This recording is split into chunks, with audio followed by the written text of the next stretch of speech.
This segment of CoastLife is sponsored by Beebe Healthcare.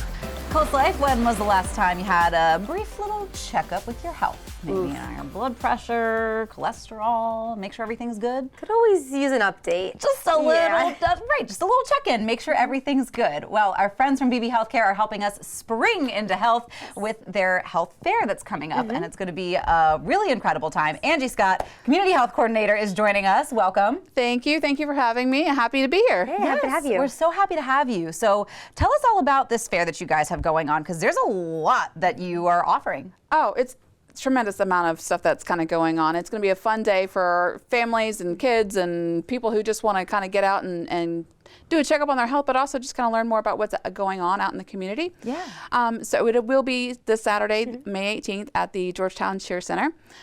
It'll be our first time at this location, so we're super excited about that, kind of bringing healthcare to more people on the western side of the county. Yeah, nice. The event itself is coming from starting from 9 a.m. and going till 2 p.m. Okay. But there's all kinds of different things kind of going on during that day. Yeah. So what sort of things can people see and do while they're walking around? Yeah. So we have an entire hall set up with a little over 50 vendors this year. Yeah, it's great.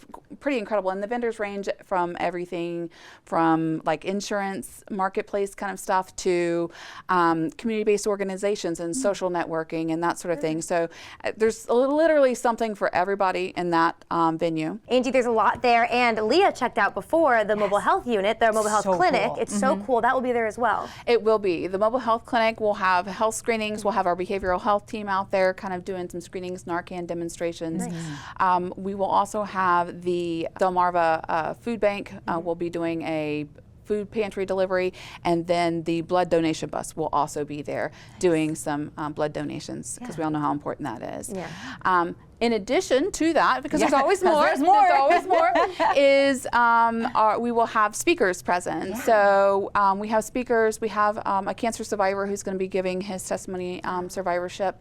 And then we'll have Dr. Owen there doing a presentation on cancer and cancer prevention and Cancer 101 type topics. And then Dr. Chris Maneri will be there talking about nutrition, obesity, and things that we can do to help manage that chronic condition. Great. And then I really am interested in hearing more about these health screenings that you guys are doing. What kind of screenings can people get, and how much money should they bring to get these done? Yeah, so thank you. Yeah. That event is completely free. The whole day is free. So cool. Coming to meet the partners within the vendors is free. The mobile clinic's free.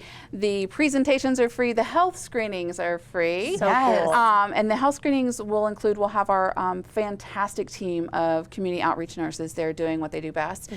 They have blood pressure screenings, cholesterol screenings, bone density screenings, BMI screenings, glucose screenings for diabetes. Great. So yeah, tons of really free, good information. And then on top of it all, free lunch. Oh, yeah. That's what I'm waiting for. Absolutely. Great. Well, Angie, why is it so important to Beebe to have an event like this? I know community outreach is important to you guys, especially with something like the mobile health unit that I've seen in action. So why is it so important to kind of bridge that between healthcare and the community? So it's important to make sure that we reach our community members where they are, but then also include them in that dialogue. You can't really treat somebody unless they're part of that healthcare team with you. And so when we hold these events, which typically we do about 3 or 4 a year, and when we hold these events, they allow us an opportunity to take the healthcare to the community member, engage with them, find out what it is that they need, and then help provide that service in a location that's convenient for them. Yeah, a lot of times people might not go get these screenings done, whether it's money they're concerned about or scheduling. I mean, life just kind of gets away from us sometimes. So the fact that you're going to them and just saying, hey, it's free, let's just get it done, it's preventative, is huge. Absolutely. Yeah. Absolutely. Great. All right, so So one much more fun. time. Oh, The when and where of this health fair. Yeah. Right, so the when and where. So we're going to be in Georgetown at the Cheer Center from 9 to 2 p.m. We will have multiple people there, as we discussed. The presentations run from about 10 a.m. until about 1:30 or so. Free lunch. Don't forget. Come on. Great. That's right. And Looking that's all forward to this Saturday, right? This Saturday, May 18th. Great. Yes. Perfect. Awesome. Well, Angie, thank you so much for coming in and telling us all about this awesome event. Again, it doesn't get better than a free event to No. take care of yourself. Yep. But we've got more ways that you can kind of take care of the community and maybe grab a drink while you're at it. We've got details on that event when we get back.